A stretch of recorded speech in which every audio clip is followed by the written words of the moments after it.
life ends here.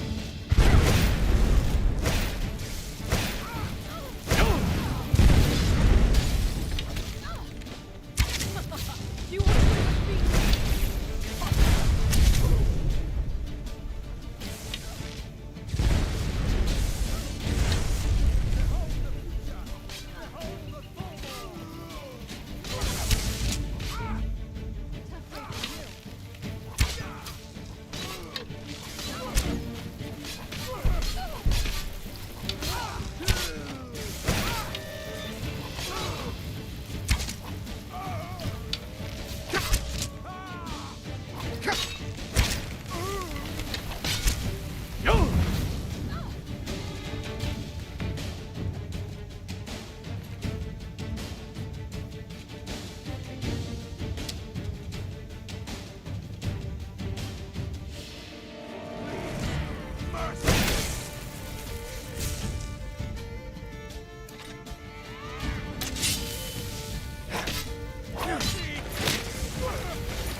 Victory is yours.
Light Armor Forging by Revis Sarvani, a book detailing various aspects of forging the various types of light armor. There are two classes of light armor, metallic and non-metallic. Elven and glass are metallic light armor. You may be surprised to think that glass can be thought of as metallic, but appearances are deceiving. What we call glass is nothing like the window panes you see in houses. The greenish material is far stronger and has a much higher melting point. Non-metallic armors are hide, studded, leather, and scaled. For these armors, the forger is as much tailor as blacksmith. All use large pieces of leather stitched together with leather strips.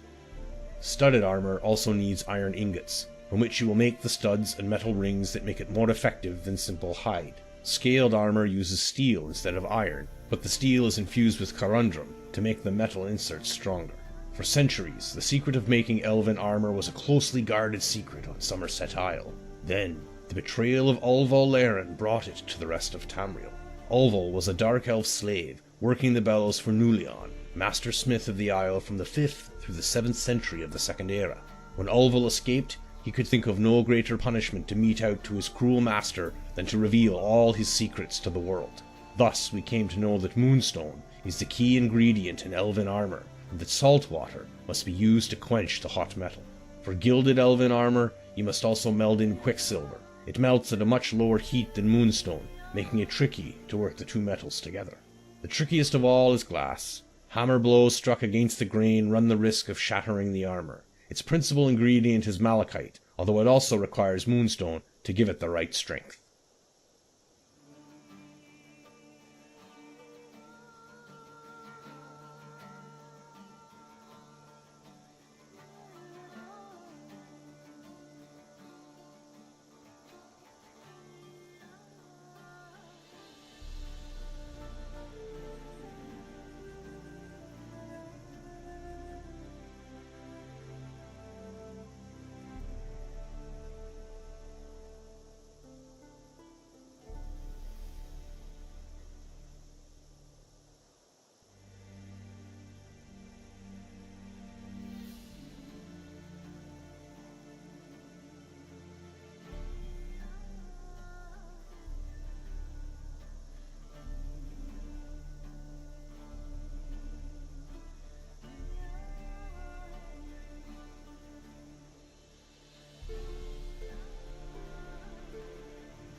just need one good haul.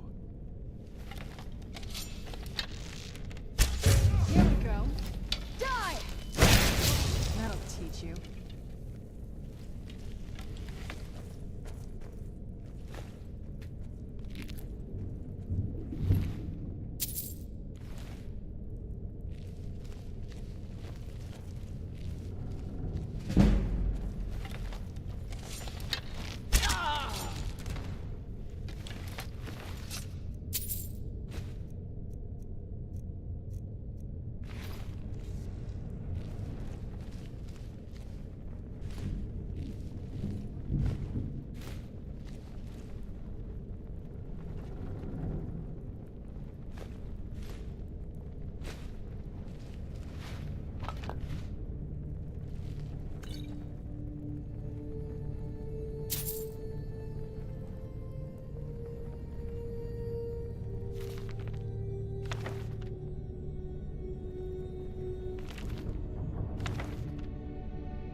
Oh no, you don't.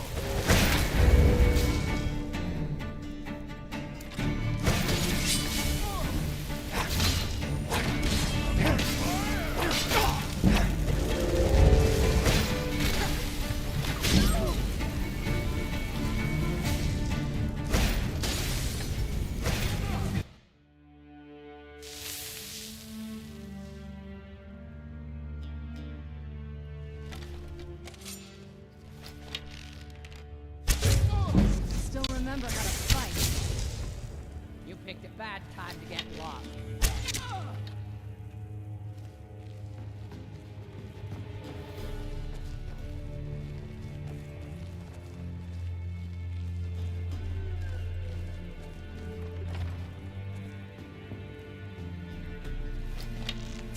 There's someone there.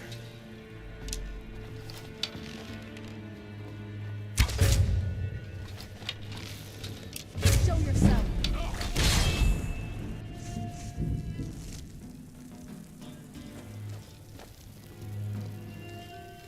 Now ain't this a surprise?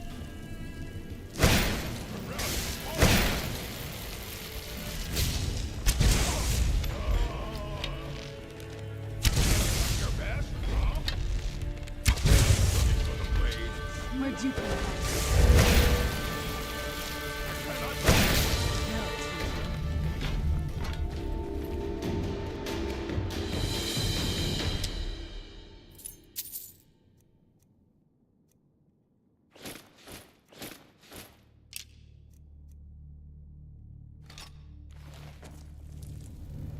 Nothing like a goose chase around the whole damned... Alright, let's see what you have.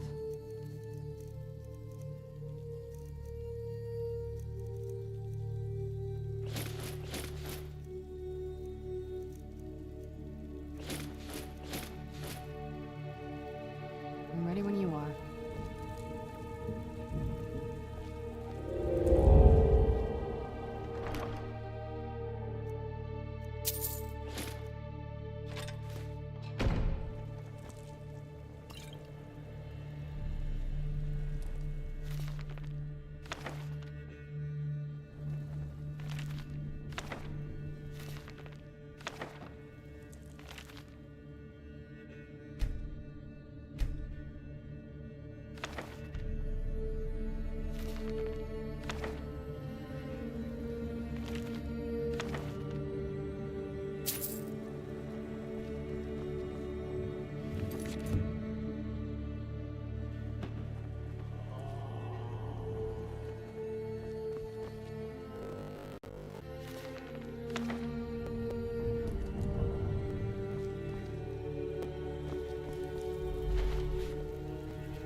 10 Frostfall 2920 Phrygius High Rock.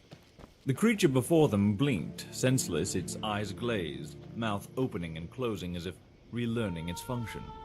A thin glob of saliva burbled down, hanging suspended between its fangs. Tarala had never seen anything of its kind before, reptilian and massive, perched on its hind legs like a man. Ministera applauded enthusiastically. "My child," she crowed, "you've come so far in so short a time. What were you thinking when you summoned this Daedrith?" It took Tarala a moment to recall whether she was thinking anything at all. She was merely overwhelmed that she had reached out across the fabric of reality into the realm of oblivion, and plucked forth this loathsome creature, conjuring it into the world by power of her mind. "I was thinking of the color red," Tarala said, concentrating. "The simplicity and clarity of it. And then I desired and spoke the charm. And this is what I conjured up." "Desire is a powerful force for a young witch," said Ministera, "and it is well matched in this instance, for this Daedrith is nothing if not a simple force of the spirits. Can you release your desire as easily?" Tarala closed her eyes and spoke the dismissal invocation. The monster faded away like a painting in sunlight and blinked confusedly. Ministera embraced her dark elf pupil, laughing with delight. "I would never have believed it. A month and a day you've been in the coven, and you're already far more advanced than most of the women here. There is powerful blood in you, Tarala. You touch spirits like you were touching a lover. You'll be leading this coven one day. I've seen it." Tarala smiled. It was good to be complimented. The Duke of Mournhold had praised her pretty face and her family before she had dishonored them, praising her manners. Cassia had been nothing more than a companion. His compliments meant nothing. But with Ministera, she felt she was home. "You'll be leading the coven for many years yet, great sister," said Tarala. "I certainly intend to. But these spirits, while marvelous companions and faultless tellers of truth, are often hazy about the whens and hows. You can't blame them, really. When and how means so little to them." Ministera opened the door to the shed, allowing the brisk autumn breeze in to dispel the bitter and fetid smells of the Daedrith. "Now I need you to run an errand away, Rest. It's only a week's ride there, and a week's ride back. Bring Doryartha and Selfina with you. As much as we try to be self-sufficient, there are herbs we can't grow here, and we seem to be running through an enormous quantity of gems in no time at all. It's important that the people of the city learn to recognize you as one of the wise women of the Skiffington Coven. You'll find the benefits of being notorious far outweigh the inconvenience." Tarala did as she was bade. As she and her sisters climbed aboard their horses, Ministera brought her child, little 5-month-old Bosriel, to kiss her mother goodbye. The witches were in love with the little Dunmer infant, fathered by a wicked duke, birthed by wild alien elves in the forest heart of the Empire. Tarala knew her nursemaids would protect her child with their lives. After many kisses and a farewell wave, the 3 young witches rode off into the bright woods, under covering of red, yellow, and orange. 12 Frostfall 2920 Dwinin High Rock. For a middas evening, the least loved Porcupine Tavern was wildly crowded.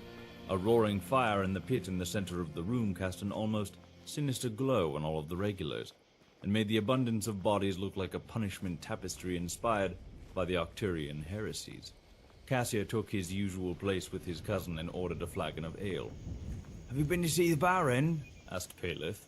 "Yes, he may have work for me in the palace of Uveus," said Cassia proudly. "But more than that I can't say. You understand, secrets of state and all that. Why are there so many damned people here tonight?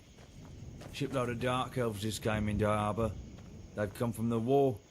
I was just waiting until you got here to introduce you as another veteran." Cassia blushed, but regained his composure enough to ask, "What are they doing here? Has there been a truce?" "I don't know the full story," said Paleth, "but apparently the Emperor and Vivek are in negotiations again. These fellas here have investments they were keen to check on, and they figured things on the bay were quiet enough. But the only way we can get the full story is to talk to these chaps." With that, Paleth gripped his cousin's arm and pulled him to the other side of the bar so suddenly, Cassia would have had to struggle violently to resist. The Dunmer travelers were spread out across 4 of the tables, laughing with the locals. They were largely amiable young men, well-dressed, befitting merchants, animated in gesture made more extravagant by liquor. "Excuse me," said Paleth, continuing the conversation. "My shy cousin Cassia was in the war and all, fighting for the living god Vivek." only Cassia I ever heard of, said one of the Demma drunkenly with a wide, friendly smile, shaking Cassia's free hand. Cassia Whitney, who Vex said was the worst spy in history. He lost all power due to his intelligence work. For your sake, friend, I hope the two of you were never confused. Cassia smiled and listened as the lout told the story of his failure with bountiful exaggerations, which caused the table to roar with laughter. Several eyes looked his way, but none of the locals sought to explain that the fool of the tale was standing at attention. The eyes that stung the most were his cousins, the young man who had believed that he had returned to Dwinin a great hero. At some point, certainly, the Baron would hear about him, his idiocy increasing many-fold with each retelling. With every fiber in his soul, Cassia cursed the living god for death. 21 Frostfall 2920, the Imperial City, Cyrodiil. Corda, in a robe of blinding whiteness, a uniform of the priestesses of the Higathe Morwa Conservatorium, arrived in the city just as the first winter storm was passing. The clouds broke with sunlight, and the beauteous teenage red-clad girl appeared in the wide avenue with escort, riding towards the palace. While her sister was tall, thin, angular, and haughty, Corda was a small, round-faced lass with wide brown eyes. The locals were quick to draw comparison. Not a month after Lady Regia's execution, muttered a housemaid, peering out the window and winking to her neighbor. And not a month out of the nunnery either, the other woman agreed, reveling in the scandal. This one's in for a ride. Her sister weren't no innocent, and look where she ended up. At 24 Frostfall 2920, Dwinin High Rock. Cassia stood at the harbor and watched the early sleet fall on the water. It was a pity, he thought, that he was so prone to seasickness. There was nothing for him now in Tamriel to the east or to the west. The vexed tale of his poor spycraft had spread to taverns everywhere. The Baron of Dwinin had released him from his contract. No doubt they were laughing about him in Daggerfall too, and Dawnstar, Lilmoth, Rimmon, Greenheart, probably in Arkavir and Yakuta for that matter. Perhaps it would be best to drop into the waves and sink. The thought, however, did not stay long in his mind. It was not despair that haunted him, but rage. Impotent fury that he could not assuage. "Excuse me, sir," said a voice behind him, making him jump. "I'm sorry to disturb you, but I was wondering whether you could recommend an inexpensive tavern for me to spend the night." It was a young man, a Nord with a sack over his shoulder. Obviously, he had just disembarked from one of the boats. For the first time in weeks, someone was looking at Cassia as something other than a colossal, famous idiot. He could not help, black as his mood was. "You've just arrived from Skyrim?" asked Cassia. "No, sir. That's where I'm going," said the fellow. "I'm working my way home. I've come up from Sentinel, and before that, Struss Mackay, and before Woodhearth and Valenwood, and before that, Artaeum and Somerset. Wellig's my name." Cassia introduced himself and shook Wellig's hand. "Did you say you came from Artaeum? Are you a Sijic?" "No, sir. Not anymore," The fellow shrugged. "I was expelled." "Do you know anything about summoning Daedra? You see, I want to cast a curse against a particularly powerful person. One might say a living god, and I haven't had any luck. The Baron won't allow me in his sight, but the Baroness has sympathy for me and allowed me the use of their summoning chambers," Cassia spat. "I did all the rituals, made sacrifices, but nothing came of it. That'd be because of Sotha Sil, my old master," replied Wellig with some bitterness. "The Daedra princes have agreed not to be summoned by any amateurs, at least until the war ends. Only the Sijics may counsel with the Daedra, a few nomadic sorcerers and witches." Witches, you say? 29 Frostfall 2920, Phrygius High Rock. Pale sunlight flickered behind the mist bathing the forest as Turala, Doyatha, and Selafina drove their horses in. The ground was wet with a thin layer of frost and laden down with goods. It was a slippery way over the unpaved hills. Turala tried to contain her excitement about coming back to the Coven. Wayrest had been an adventure, and she adored the looks of fear and respect the city folk gave her, but for the last few days all she could think of was returning to her sisters and her child. A bitter wind whipped her hair forward so she could see nothing but the path ahead. She did not hear the rider approach to her side until he was almost upon her. When she turned and saw Cassia, she shouted with as much surprise as pleasure at meeting an old friend. His face was pale and drawn, but she took it to be merely from travel. "What brings you back to Phrygius?" she smiled. "Were you not treated well in Dwinin?" "Well enough," said Cassia. I have need of the Skeffington Coven. Ride with us, said Turala. I'll bring it to Ministera. The four continued on, and the witches regaled Cassia with tales of Wayrest. It was evident that it was also a rare treat for Doriatha and Selefina to leave old Babion's farm. They had been born there as daughters and granddaughters of the Skeffington witches. Ordinary High Rock City life was as exotic to them as it was to Turala. Cassia said little but smiled and nodded his head, which was encouragement enough. Thankfully, none of the stories they had heard were about his own stupidity, or at the very least, they did not tell him. Doyatha was in the midst of a tale she had heard in a tavern about a thief who had been locked overnight in a pawn shop when they crossed over a familiar hill. Suddenly, she halted her story. The barn was supposed to be visible, but it was not. The other three followed her gaze into the fog, and a moment later, they rode as fast as they could towards what was once the site of the Skeffington Coven. The fire had long since burned out. Nothing but ashes, skeletons, and broken weaponry remained. Cassia recognized at once the signs of an orc raid. The witches fell from their horses, racing through the remains, wailing. Anything good? Selefina found a tattered, bloody piece of cloth that she recognized from Ministera's cloak. She held it to her ashen face, sobbing. Turala screamed for Bosriel, All right then. but the only reply was the high whistling wind through the ashes. "Who did this?" she cried, tears streaming down her face. "I swear I'll conjure up the very flames of oblivion. What have they done with my baby?" "I know who did it," said Cassia quietly, dropping from his horse and walking towards her. "I've seen these weapons before. I fear I met the very fiends responsible in Dwynnen, but I never thought they'd find you. This is the work of assassins hired by the Duke of Mournhold." He paused. The lie came easily. Adopt and improvise. What's more, he could tell instantly that she believed it. Her resentment over the cruelty the Duke had shown her had quieted, but never disappeared. One look at her burning eyes told him that she would summon the Daedra and wreak his and her revenge upon Morrowind. And what's more, he knew they'd listen. And listen they did, for the power that is greater than desire is rage, even rage misplaced. The year is continued in sun's dusk.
Four Suns Hike, 2920, the Imperial City, Cyrodiil.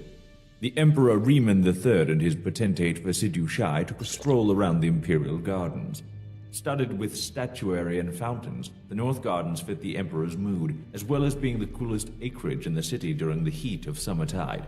Austere, tiered flower beds of blue, gray, and green towered all around them as they walked. "Vivek agreed to the prince's terms for peace," said Riemann. "My son will be returning in 2 weeks' time." "This is excellent news," said the potentate carefully. "I hope the Dunmer will honor the terms. We might have asked for more. The fortress at Black Gate, for example. But I suppose the prince knows what is reasonable. He would not cripple the Empire just for peace." "I have been thinking lately of Regia, and what caused her to plot against my life," said the Emperor, pausing to admire a statue of the slave queen Alessia before continuing. "The only thing I can think of to account for it is that she admired my son too much. She may have loved me for my power and my personality, but he, after all, is young and handsome and will one day inherit my throne. She must have thought that if I were dead, she could have an emperor who had both youth and power. The prince was in on this plot? Asked Visidushai. It was a difficult game to play, anticipating where the emperor's paranoia would strike next. Oh, I don't think so, said Riemann, smiling. No. My son loves me well. Are you aware that Corda, Rige's sister, is an initiate of the Morwa Conservatorium in Hegethe? Asked the potentate. Morwa, asked the emperor. I've forgotten which god is that. Lusty fertility goddess of the Yokudans, replied the potentate. but not too lusty like the Bella. Demure, but certainly sexual. I am through with lusty women. The Empress, Regia, all too lusty. A lust for love leads to a lust for power. The Emperor shrugged his shoulders. But a priestess in training with a certain healthy appetite sounds ideal. Now, what were you saying about the Black Gate? 6 Suns Height, 2920, Thurzo Fortress, Cyrodiil. Regia stood quietly, looking at the cold stone floor while the Emperor spoke. He had never before seen her so pale and joyless. She might at least be pleased that he was being freed, being returned to her homeland. Why, if she left now, she could be in Hammerfell by the Merchants' Festival. Nothing he said seemed to register any reaction from her. A month-and-a-half stay in Thurzo Fortress seemed to have killed her spirit. I was thinking, said the Emperor at last, of having your younger sister Corda up to the palace for a time. I think she would prefer it over the conservatorium in Hegethe, don't you? Reaction, at last. Regia looked at the Emperor with animal hatred, flinging herself at him in a rage. Her fingernails had grown long since her imprisonment, and she raked them across his face into his eyes. He howled with pain, and his guards pulled her off, pummeling her with blows from the back of their swords until she was knocked unconscious. The healer was called at once, but the Emperor Riemann III had lost his right eye. 23 Suns Height, 2920, Balmora, Morrowind. Vivek pulled himself from the water, feeling the heat of the day washed from his skin, taking a towel from one of his servants. So Thassil watched his old friend from the balcony. It looks like you've picked up a few more scars since last I saw you, said the sorcerer. Azura granted that I have no more for a while, Laughed Vivek. When did you arrive? Little over an hour ago, said Thassil, walking down the stairs to the water's edge. I thought I was coming to end a war, but it seems you've done it without me. Yes, 80 years is long enough for ceaseless battle, replied Vivek, embracing Thassil. We made concessions, but so did they. When the old emperor is dead, we may be entering a golden age. Prince Zuilek is very wise for his age. Where is Almalexia? Collecting the Duke of Mournhold.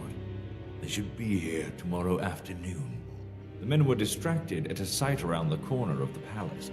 A rider was approaching through the town, heading for the front steps. It was evident that the woman had been riding hard for some time. They met her in the study where she burst in, breathing hard. We've been betrayed, she gasped. The Imperial Army has seized the Black Gate. 24 Suns Height, 2920, Balmora, Morrowind. It was the first time in 17 years that the 3 members of the Morrowind Tribunal had met in the same place since Thassil had left for Artaeum. All 3 wished that the circumstances of their reunion were different. From what we've learned, while the prince was returning to Cyrodiil to the south, a second Imperial army came down from the north, said Vivek to his stony-faced compatriots. It is reasonable to assume Zuilek didn't know about the attack. But neither would it be unreasonable to suppose that he planned on being a distraction while the Emperor launched the attack on Black Gate, said Thassil. This must be considered a break of the truce. Where is the Duke of Mournhold? Asked Vivek. I would hear his thoughts on the matter. He is meeting with the Night Mother in Teleroom, said Almalexia quietly. I told him to wait until he had spoken with you, but he said that the matter had waited long enough. he would involve the Morag Tong in outside affairs. Vivek shook his head and looked to Sothasil. Please, do what you can. Assassination will only move us backwards. This matter must be settled with diplomacy or battle. 25 Sun's Height, 2920, Teleroon, Morrowind. The Night Mother met Sothasil in her salon, lit only by the moon. She was cruelly beautiful, dressed in a simple silk black robe, lounging across her divan. With a gesture, she dismissed her red-cloaked guards and offered the sorcerer some wine. You've only just missed your friend, the Duke, she whispered. He was very unhappy, but I think we will solve his problem for him. Did he hire the Morag Tong to assassinate the Emperor? Asked Sothasil. You are straightforward, aren't you? That's good.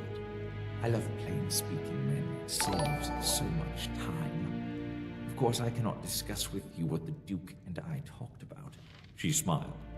It would be bad for business. What if I were to offer you an equal amount of gold for you not to assassinate the Emperor? The Morag Tong murders for the glory of Mephala and for profit, she said, speaking into a glass of wine. We do not merely kill, that would be sacrilege. Once the Duke's gold has arrived in 3 days' time, we will do our end of the business. And I'm afraid we would not dream of entertaining a counter-offer. Though we are a business as well as a religious order, we do not bow to supply and demand. Sothasil. 27 Sun's Height, 2920, the Inner Sea, Morrowind.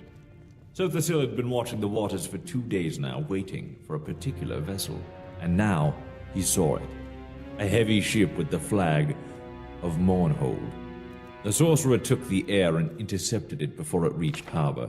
A coal of flame erupted over his figure, disguising his voice and form into that of a Daedra. Abandon your ship He bellowed. if you would not sink with it. In truth, Sothasil could have exploded the vessel with but a single ball of fire, but he chose to take his time, to give the crew a chance to dive off into the warm water. When he was certain there was no one living aboard, he focused his energy into a destructive wave that shook the air and water as it discharged. The ship and the Duke's payment to the Morag Tong sunk to the bottom of the Inner Sea.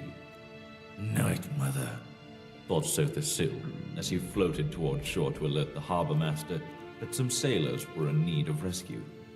everyone bows to supply and demand. The years continued in Last Seed.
Ancestors and the Dunmer, an outdated guide for foreign visitors to Morrowind. Ghosts walk among them. The departed spirits of the Dunmeri, and perhaps those of all races, persist after death.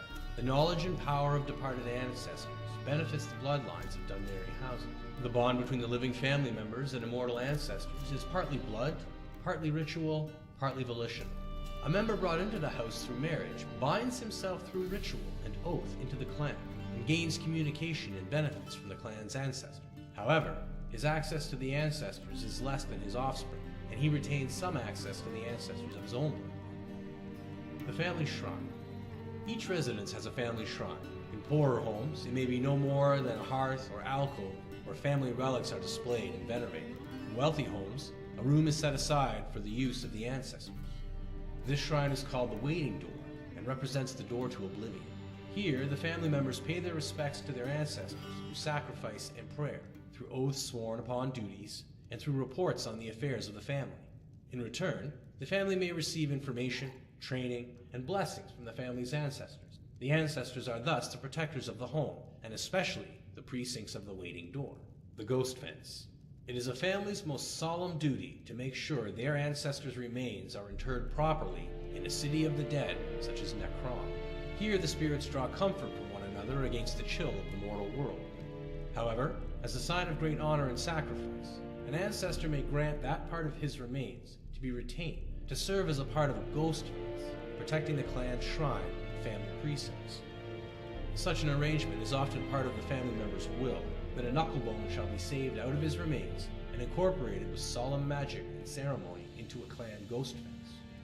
In more exceptional cases, an entire skeleton or even a preserved corpse may be bound into a ghost fence. These remains become a beacon and focus for ancestral spirits, and for the spirit of the remains in particular.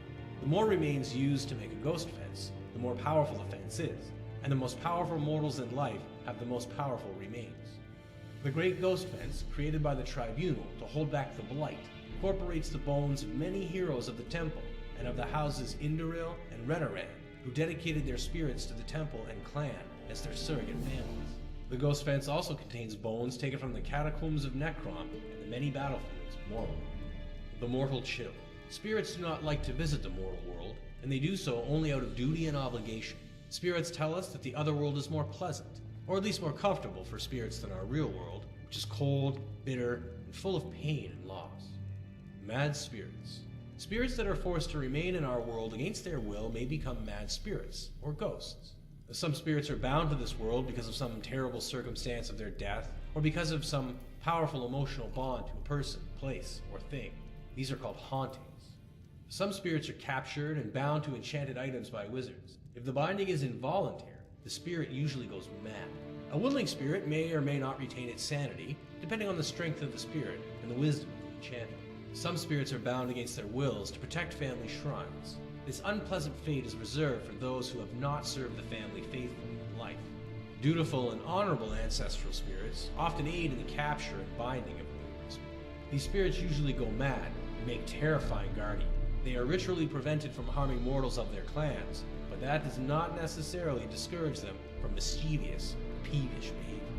They are exceedingly dangerous for intruders. At the same time, if an intruder can penetrate the spirit's madness and play upon the spirit's resentment of his own clan, the angry spirits may be manipulated. Oblivion.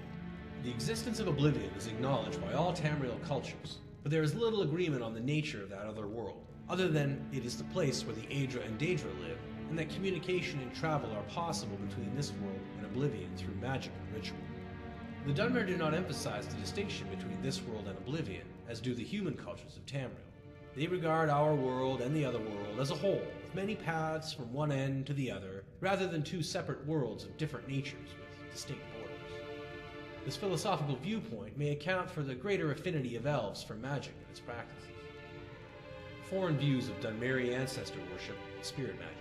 The Altmeri and Bosmeri cultures also venerated their ancestors, but only by respecting the orderly and blissful passage of these spirits from this world to the next. That is, Wood Elves and High Elves believe it is cruel and unnatural to encourage the spirits of the dead to linger in our world. Even more grotesque and repugnant is the display of the bodily remains of ancestors in ghost fences and ash pits. The presentation of finger bones in a family shrine, for example, is sacrilegious to the Bosmer, who eat their dead, and barbaric to the Altmer, who inter their dead. The human cultures of Tamriel are ignorant and fearful of dark elves in their culture, considering them to be inhuman and evil, like orcs and Argonians, but more sophisticated. The human populations of Tamriel associate Dunmeri ancestor worship and spirit magic with necromancy.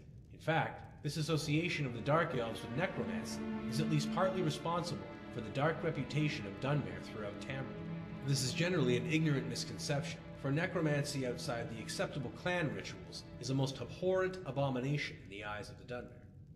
The Dark Elves would never think of practicing sorcerous necromancy upon any Dark Elf or upon the remains of any elf. However, Dark Elves consider the human and Orcish races to be be little more than animals. There is no injunction against necromancy upon such remains, or on the remains of any animal, bird, or insect. Imperial policy officially recognizes the practices of Dunmeri ancestor veneration and spirit magic as a religion, and protects their freedom to pursue such practices, so long as they do not threaten the security of the Empire.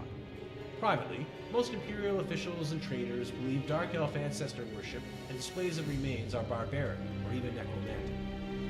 Telvanni necromancy. The Telvanni are adept masters of necromancy. They do not, however, practice necromancy upon the remains of Dark Elves. Sane Telvanni regard such practices with loathing and righteous anger. They do practice necromancy upon the remains of animals, and upon the remains of humans, orcs, and Argonians, who are technically no more than animals. Publisher's note. This book was written by an unknown scholar as a guide for foreign visitors to Morrowind, shortly after the armistice was signed. Many of these practices have since fallen into disfavor. The most obvious changes are those regarding the practice of necromancy and the Great Ghost Ones. Dunmer today regard necromancy upon any of the accepted races as an abomination. The Ghost Fence has forced many changes in the practice of ancestor worship, with the vast majority of ancestors' remains going to strengthen the Great Ghost Fence around the mountain of Dagoth-Ur. There are very few clan ghost fences in Morrowind. The temple discourages such practices among the houses as selfish. The upkeep of family tombs, private waiting doors has also fallen into disfavor, as very few remains have been buried in these tombs and shrines since the armistice. In recent years, most Dunmer venerate a small portion of their ancestors' remains kept at a local temple.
If you need potions, you should try Arcadia's Cauldron.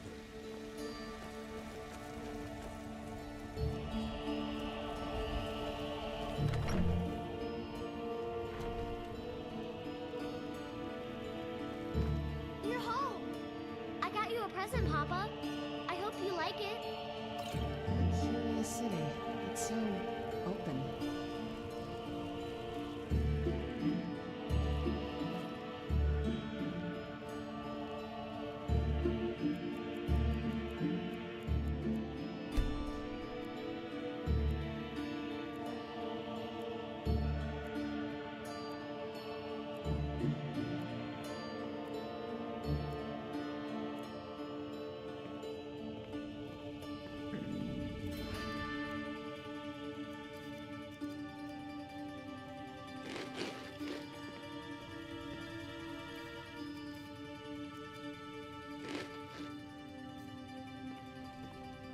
Braith is a big meanie.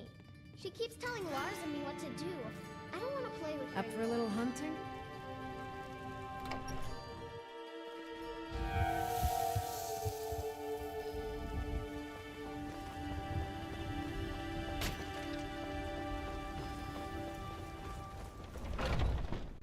Welcome to Bellathor's General Goods. Welcome indeed.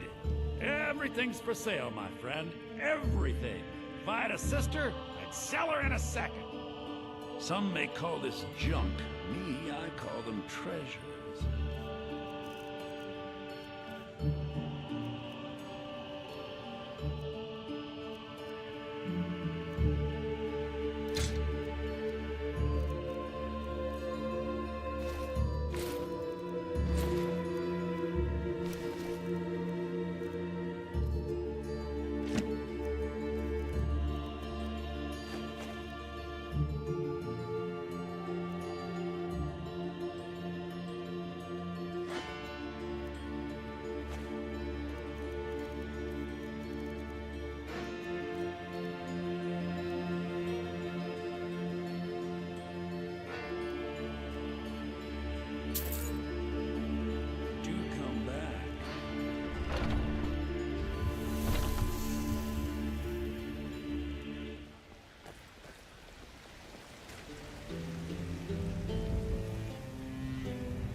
Can't wait to kill another of Ulfric's boys.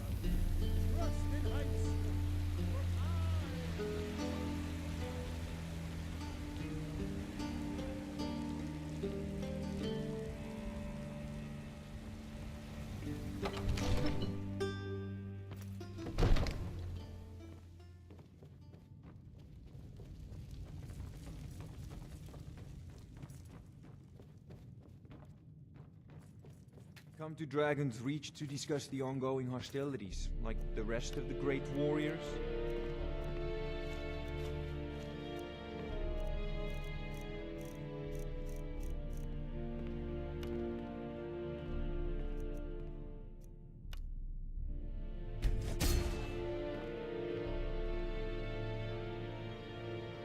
It seems that spells and incantations for those with the talent to guess.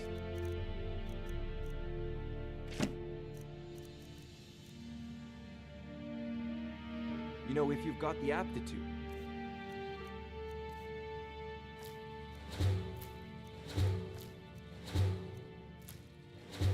You should join the Mages College in Winterhold.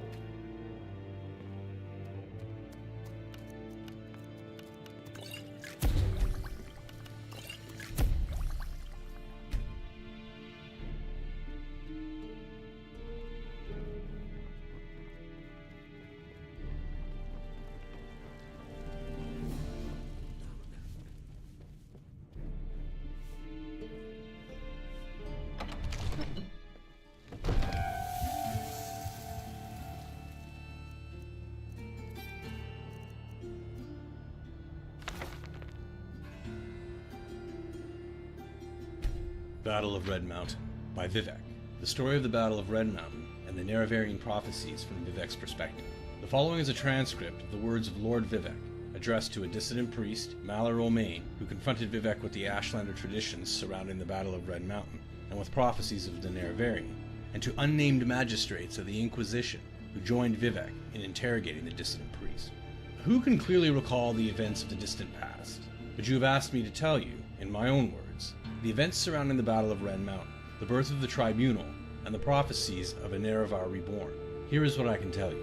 When the Chimera first abandoned the herds and tents of their nomadic ancestors, and built the first great houses, we loved the Daedra, and worshipped them as gods. But our brethren, the Dwemer, scorned the Daedra, and mocked our foolish rituals, and preferred instead their gods of reason and logic.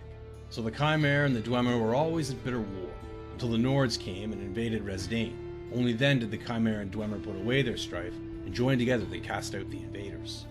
Once the Nords were driven out, General Nerevar of the Chimera and General Dumak of the Dwemer, who had come to love and respect one another, resolved to make peace between their peoples.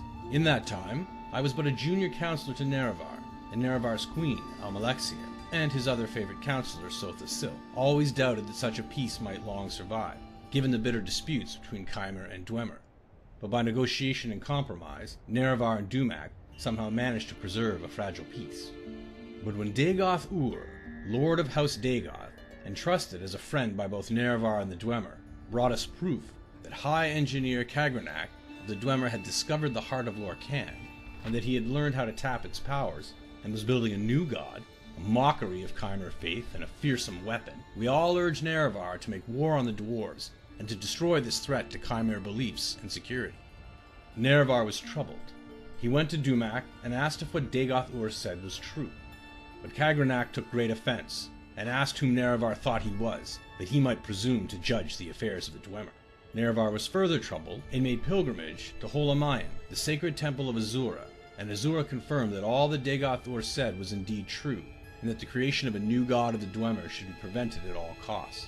When Nerevar came back and told us what the goddess had said, we felt our judgments confirmed, and again counseled him to war, chiding Nerevar for his naive trust and friendship, and reminding Nerevar of his duty to protect the faith and security of the Chimera against the impiety and dangerous ambitions of the Dwemer.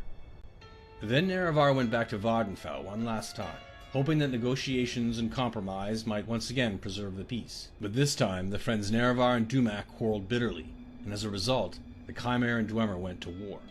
The Dwemer were well defended by their fortress at Red Mountain, but Nerevar's cunning drew most of Dumak's armies out into the field and pinned them there, while Nerevar, Dagoth Ur, and a small group of companions could make their way into the Heart Chamber by secret means. There, Nerevar the Chimera King met Dumak the Dwarf King, and they both collapsed from grievous wounds and draining magics. With Dumak fallen, and threatened by Dagoth Ur and others, Kagranak turned his tools upon the heart, and Nerevar said he saw Kagranak and all his Dwemer companions at once disappear from the world. In that instant, Dwemer everywhere disappeared, without a trace. But Kagranak's tools remained, and Dagoth Ur seized them, and he carried them to Nerevar, saying, "That fool Kagranak has destroyed his own people with these things. We should destroy them right away, lest they fall into the wrong hands." But Nerevar was resolved to confer with his queen and his generals, who had foreseen that this war would come, and whose counsel he would not ignore again. "I will ask the tribunal what we shall do with them, for they have had wisdom in the past that I had not. Stay here, loyal Dagoth Ur, until I return." So Nerevar told Dagoth Ur to protect the tools in the Heart Chamber until he returned. Then Nerevar was carried to us where we waited on the slopes of Red Mountain, and he told us all that had transpired under Red Mountain. What Nerevar had said was that the Dwemer had used special tools to turn their people into immortals, and that the heart of Lorcan held wondrous powers. Only later did we hear from others present that Dagoth Ur had thought the Dwemer destroyed, not made immortal, and no one knows for sure what really happened there. After hearing Nerevar, we gave our counsel as he requested, proposing we should preserve these tools and trust for the welfare of the Chimera people. And who knows, perhaps the Dwemer are not gone forever, but merely transported to some distant realm, from which they may someday return to threaten our security again. Therefore, we need to keep these tools, to study them and their principles, so that we may be safe in future generations.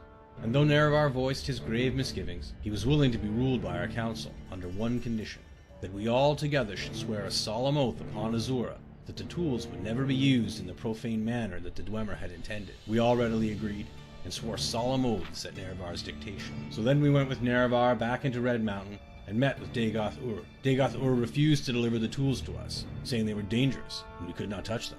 Dagoth Ur seemed to be irrational, insisting that only he could be trusted with the tools, and then we guessed that he had somehow been affected by his handling of the tools. But now I feel sure that he had privately learned the powers of the tools and had in some confused way decided he must have them for himself. And then Nerevar and our guard resorted to force to secure the tools. Somehow Dagoth Ur and his retainers escaped, but we gained the tools and delivered them to Sothasil for study and safekeeping. For some years we kept the oaths we swore to Azur with Nerevar, but during that time, in secret, Sothasil must have studied the tools and divined their mysteries.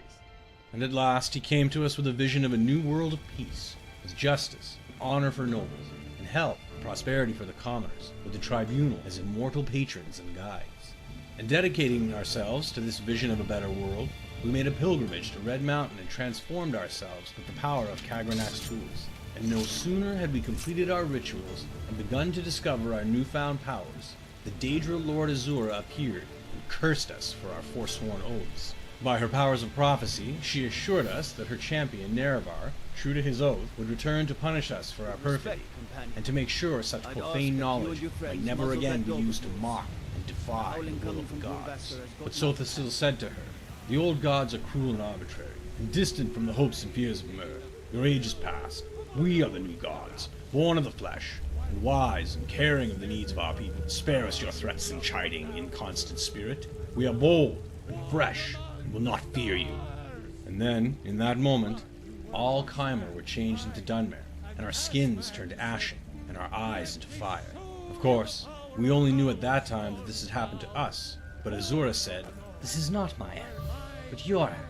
You have chosen your fate, and the fate of your people, and all the Dunmer shall share your fate.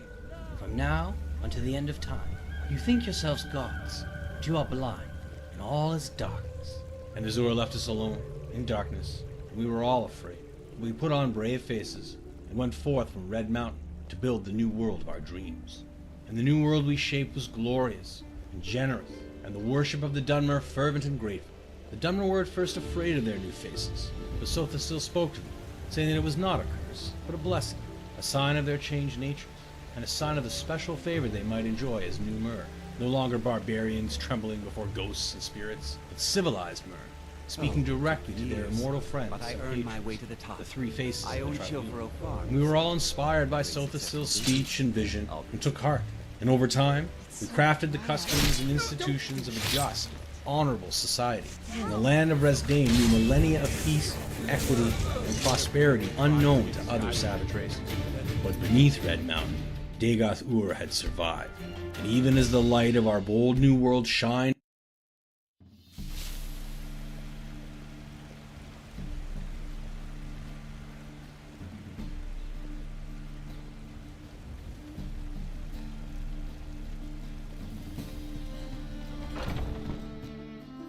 Come on in. Just stoke the fire. Take a seat and get the cold out.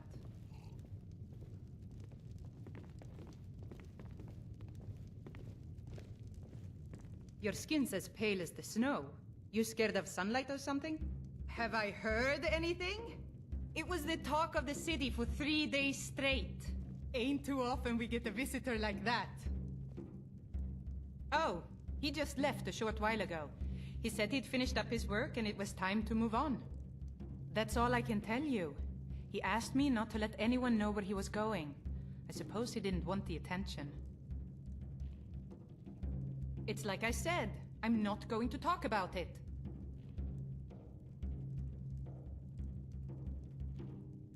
I can see that.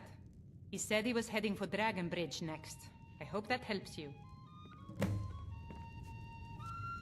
If it's work you need, how about chopping up some wood for the fires? They say Folion of Morthal has studied vampires, Draugr, and all matter of undead. I assume you saw the Gildergreen? Big tree, all burnt up, in the middle of the Wind District? It's part of the Temple of Kinnareth. People want Danica to do something about it, but I don't know what they expect. People say there is someone in Riften that can change your face, make you look completely different. Do you believe that? Need anything else? Just let me know. Oh, what is it?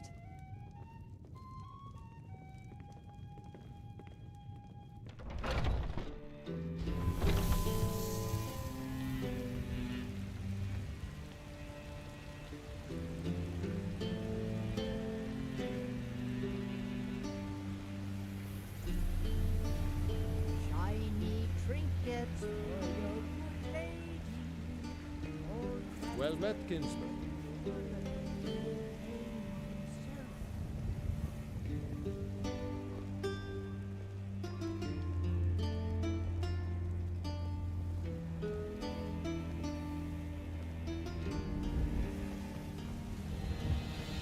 What are you looking at? I'm not afraid of you. No, even if you are my elder.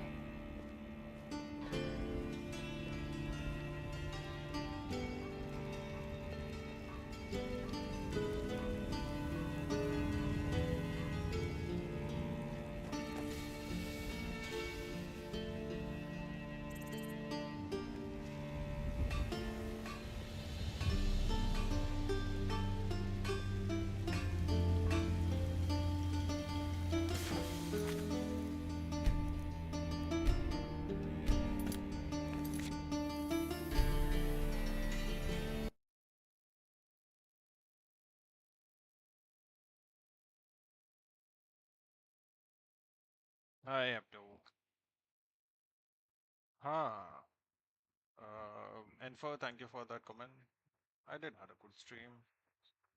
But yeah, I need to go. We'll do a longer one tomorrow. Good mods, I think so you can get for this thing.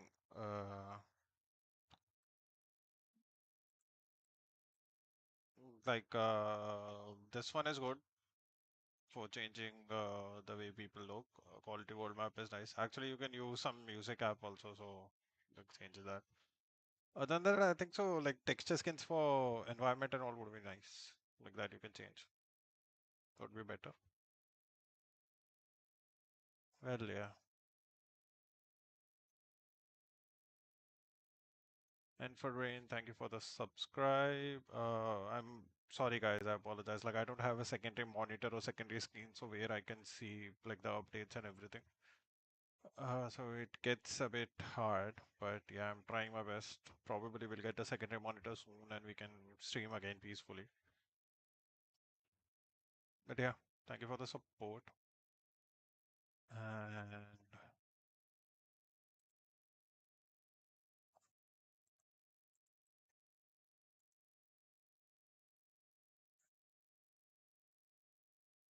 oh, I got a raid. Thank you for the raid and for raid. I don't have a secondary monitor. I'm really sorry. I do apologize. I didn't see the update sooner. Thank you for the raid, party. Um, yeah, I guess. But I do appreciate the raid. Thank you so much.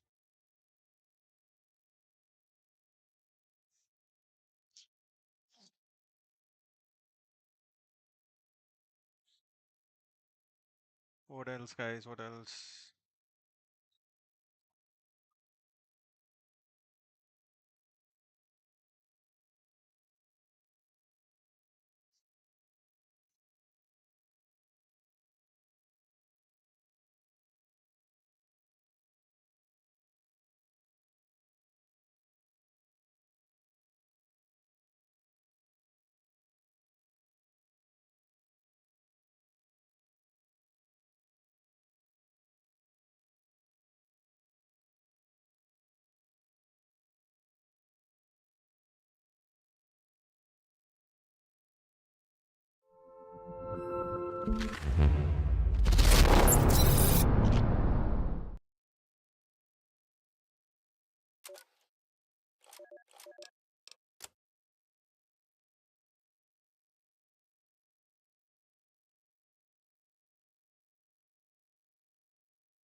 See you guys next time.